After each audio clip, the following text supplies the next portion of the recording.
I'm a 35-year-old male, and I was married to my ex-wife, Emily, 30, for 4 years before our relationship soured. Emily and I first met at a bar where she worked as a bartender. My friends and I frequently visited the bar, and right from the first day I ever saw Emily, I knew I liked her. She had some unmissable charm that stood her apart from her colleagues. For weeks, I continued to go to the bar without saying anything to Emily or telling her how I felt about her. One evening, while we were at the bar, Emily was serving at a table next to us when a man made some uncomfortable gestures towards her, leaving her embarrassed. I stood up for her and asked the man to apologize to Emily. Few others who noticed it joined me in schooling that man. Soon the security officials of the bar intervened and dragged that man out of the bar. Later that evening, Emily and her boss came to our table with a complimentary drink to thank us. I continued to visit that bar, and we soon became friends. From being bar friends, I asked her out on a date and she agreed. Emily and I ended up dating for 1 year before we married. A few months before our marriage, I got Emily a better job. This way, she would no longer have to go to the bar. I did this because even while we dated, I still went to the bar with her, and I hated seeing how she was treated by other men there. I wasn't comfortable with the men glaring at her and checking her out, so with some friends' help, I got her a job as a waitress in a fancy restaurant. Emily could not get a good-paying job because of her educational qualifications. She had completed high school and tried community college for a year, but she couldn't continue because she couldn't afford to sponsor herself, so she had to take a break and work. On my end, I worked as an assistant lecturer at the university where I was doing my master's. Because I loved Emily so much, her educational background did not matter to me. I had even secretly put money aside for her college and planned to tell her when the money was enough. Apart from Emily not attending college, she was street smart, hardworking, and open-minded. She was always ready to try out something that would bring her new results, and she was always eager to learn. Her open mind and eagerness to learn something new were the attributes I loved most about her. During the first 2 years of our marriage, we were happy and immensely enjoyed each other's company, but there was something that bothered me from time to time. At the beginning of our marriage, I wasn't concerned about it, but after 3 years and Emily could not conceive, I became very bothered. While we were dating, Emily and I talked about the number of children we wanted and even had their names in advance. We'd both agreed on having 2 kids, and it didn't matter if it was 2 boys, 2 girls, or a boy and a girl. What mattered the most was that we'd have the first one in the first or second year of our marriage and have the second child some years after the first child. It was a perfect plan, and I looked forward to it.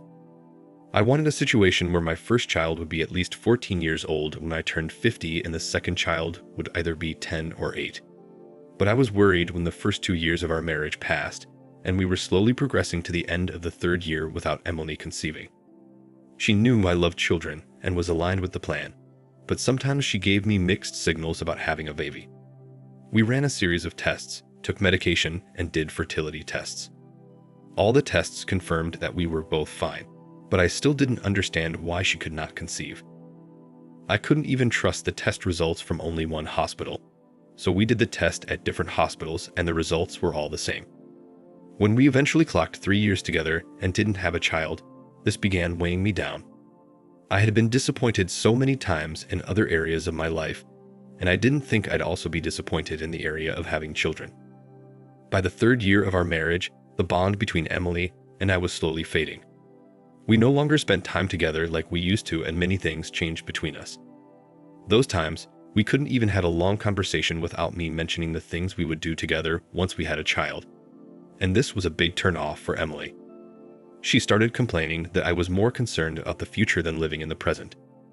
Shortly after we celebrated our 3rd anniversary, I realized how distant we had become. I promised Emily that we would return to the couple we used to be, and I would no longer worry about children. I didn't want to miss the opportunity of growing with Emily. She was happy and explained that God gives children, and whenever our time comes, He would bless us with children. I knew she was right.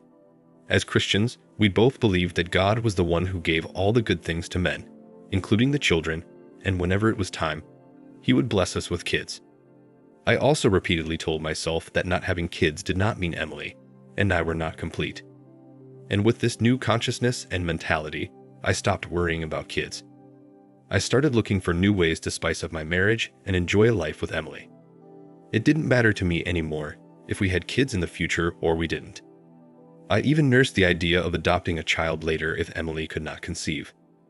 Meanwhile, by the 3rd year of our marriage, Emily was already in college for a 4-year program. She was in her 1st year, and I was sponsoring her with the money I had put aside. She was doing well, and I was glad she could finally go to college like she had always wanted. As time passed, our marriage slowly returned to how it used to be. The only difference was that Emily and I were not as close as we used to be because we were both very busy. If she wasn't studying late at night, she'd come home late from work, and I was equally busy. Now, I knew a time would come when we'd be busy, and I didn't make a fuss about it. I tried my best to be a supportive husband. If I returned home early, I would make dinner for us, take out the trash, clean the house, and do other things to relieve her stress. On weekends, I would let her rest, and I'd clean the house, shop for groceries, or do the laundry and cook. Then in the evenings, we'd go out to have fun or drive around the city. A few months after I stopped talking about kids or mentioning them in our conversations, I noticed that Emily still went to appointments with her gynecologist. She visited him at least once a week, which was even more than she did before. I wanted to ask her about it, but I knew why she was visiting her gynecologist, and it would be stupid and insensitive of me to ask her, so I didn't ask. I believed that she wanted to do things at her own pace, and if she was still visiting her gynecologist, there was nothing wrong with that. In fact, I was impressed that she didn't stop seeing him just because we stopped talking about kids, so this enhanced our intimacy. In our early days of marriage, we used to do it 2 or 3 times a week, but after our repeated attempts of conceiving failed, we would go a whole week without doing it. But after Emily became more serious with her gynecologist, she'd make us do it at least once or twice a week, and they were mainly on the days she returned from her appointments. Whenever she did this, I was always happy because I believed her gynecologist advised her to come to me, or maybe there was something she was trying to test out. For once, I never questioned her, and I was available for her whenever she wanted it. Aside from me thinking that Emily wanted to have babies, the increase in her intimacy helped bond us more, and our relationship improved. For months, things continued like this. Also, the more we got intimate, the more my hopes for having a child increased. Although I never mentioned it to her, I was hoping one day she would come with excitement and tell me she was pregnant, but that never happened. I'm also glad it never happened. If I had not discovered the truth just at the right time, I would be raising another man's child now. Throughout the months she had been visiting her gynecologist, I never knew she was cheating on me and having an affair with the same gynecologist I respected. He was in his late 40s, and I was even thinking of paying him a visit to thank him for consistently standing by Emily. He was referred by one of her aunts who could not conceive for years, and with a gynecologist's help, she finally conceived and bore a child. 2 weeks ago, I discovered something fishy. I was in the bedroom, struggling to sleep that evening. That day I was so exhausted from work all day, I couldn't even make dinner or do what I usually did. I went straight to our bedroom, took off my clothes and shoes, and jumped in bed. Before Emily returned home, I had fallen asleep, but the sound of her car as she drove into the driveway woke me up. I was utterly awake because I'm a very light sleeper, but my eyes were still shut when Emily entered the room. I'm guessing she thought I was asleep, so she continued muttering on her call. And while hanging up, she said, "I love you. See you tomorrow after work." I froze in bed and wondered who she was talking to. I knew it wasn't any of her siblings or parents because Emily did not express her emotions like that. I remained in bed while she went to make some dinner, and approximately 35 minutes later, I came out of the room and pretended as if I had just woken up. I knew Emily was smart, so I had to stay that long in the room so she wouldn't think or suspect I heard her conversation. I intended to wait for her to fall asleep and then access her phone to see who she was talking to. Honestly, I didn't care if she was talking to her best friend or another female. I wanted to be sure she was not cheating on me or doing anything behind my back. Later that night, after Emily slept and snored, I accessed her phone. The last number she called was her gynecologist. I did not want to believe it when I saw it, so I went through her text messages and WhatsApp chat. She was not a social media person, and aside from LinkedIn, she was building a professional brand. The only social media app she had was WhatsApp. As I went through her WhatsApp, I noticed she chatted more with her gynecologist than she chatted with me. In fact, we barely chatted at all. Our WhatsApp conversation was filled with different grocery lists. We used it to list the items we needed at home so either of us could stop and shop for them on our way back home. I went through their chat from the beginning to see the timeline of their relationship. I even went to the living room to reread the messages. I still cannot believe that Emily had been cheating on me for almost 7 months. I didn't even know what to do or say.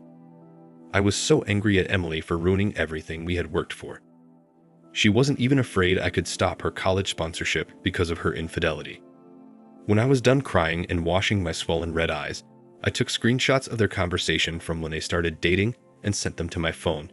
Then I cleared every trace that I touched her phone. I spent the rest of the night reading countless stories from the Reddit community who had encountered similar situations. The following morning, when she woke up, she asked me why my eyes were so swollen. I told her I was watching a very emotional movie all night and ended up crying. She just laughed at me and didn't say anything else. She didn't know I knew, and I didn't act like anything else was off. Even with all I had seen on her phone, I still wanted to see with my eyes that Emily was cheating on me with her gynecologist. So that evening, I left work early, drove to the fancy restaurant she worked at, and parked 2 houses away from the restaurant.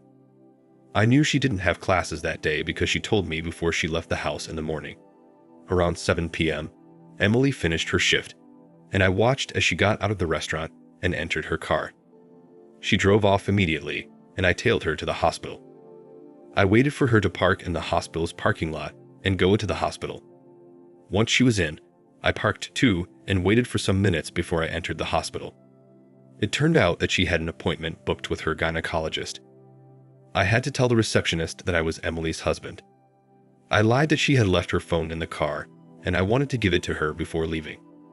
It was the only intelligent and believable lie I could come up with, so the receptionist instructed me to the gynecologist's office, and in no time, I was on the floor. I knew what was going on between Emily and her gynecologist, and I knew our marriage would never remain the same after that day. So before I boldly burst them, I turned on my phone's video recorder, and without making a sound or knocking, I opened the door and walked in. As I had expected, Emily was lying on those long chairs that had been adjusted down, and she and her gynecologist were doing it during hospital hours.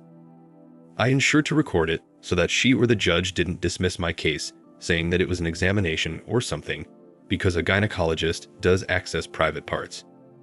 Immediately, I opened the door, and Emily saw that I was the one. Her face turned pale, and she pushed the gynecologist away. The gynecologist was scared and confused at the same time, and when Emily told him I was her husband, he froze. I didn't make a scene or yell. I just stood by the entrance of his office, recorded the video, and walked out.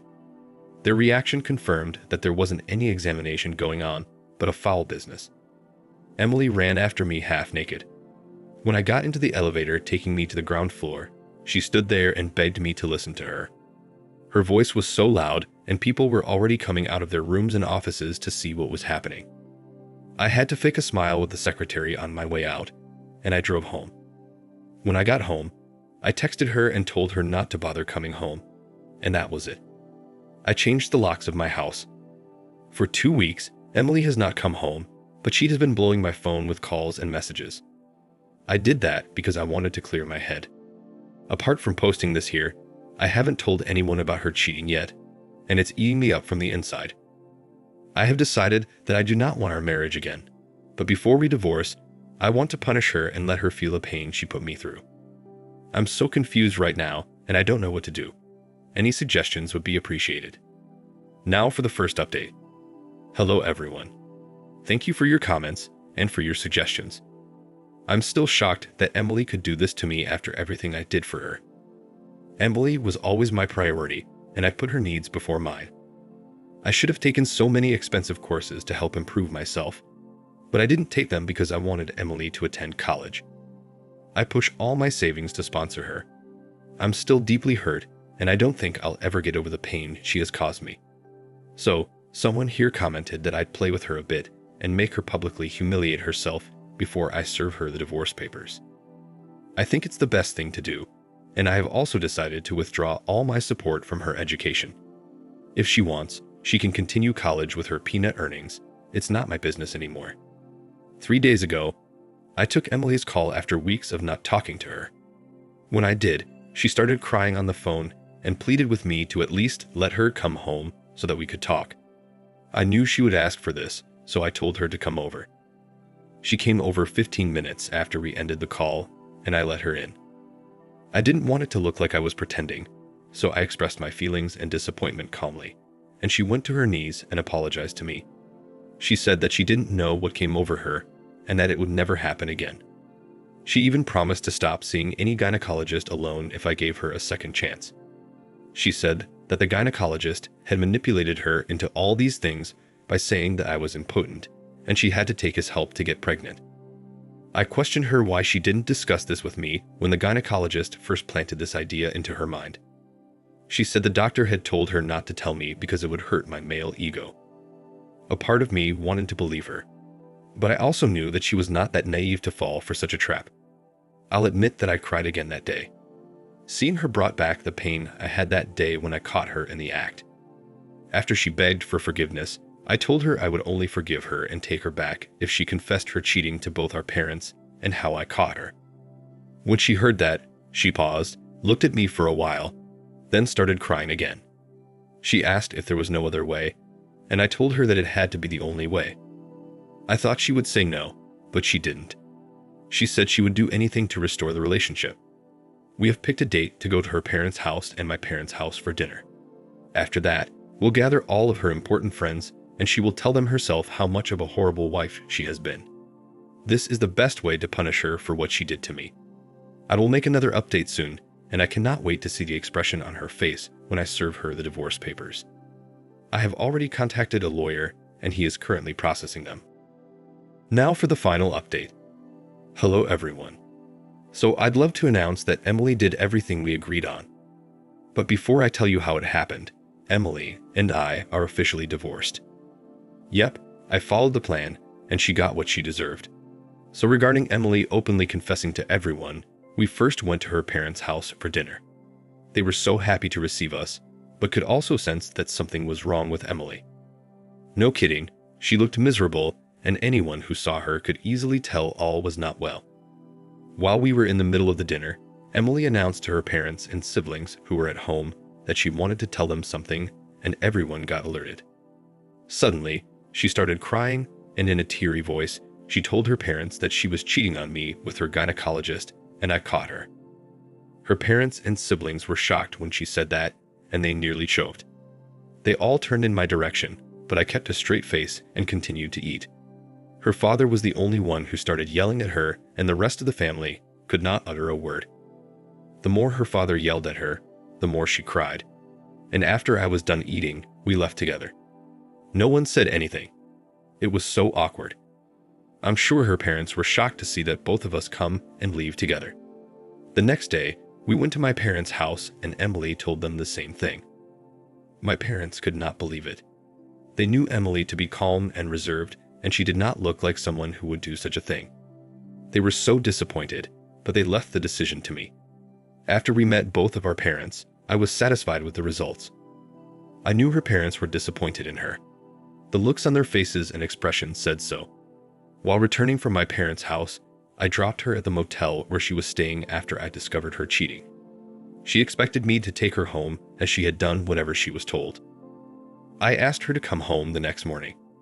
When she came to the house the next day to see her stuff neatly packed on the front porch, she was shocked because she expected us to restart our life. Poor thing. When she came in, I handed her the divorce papers. She started crying. I told her it was over between us and that I only wanted to teach her a lesson. At that moment, she flipped and started yelling at me for ruining her life. She even said she was doing me a favor by sleeping with her gynecologist because she knew I was impotent. I could not make babies. The joke was on her because I was not impotent.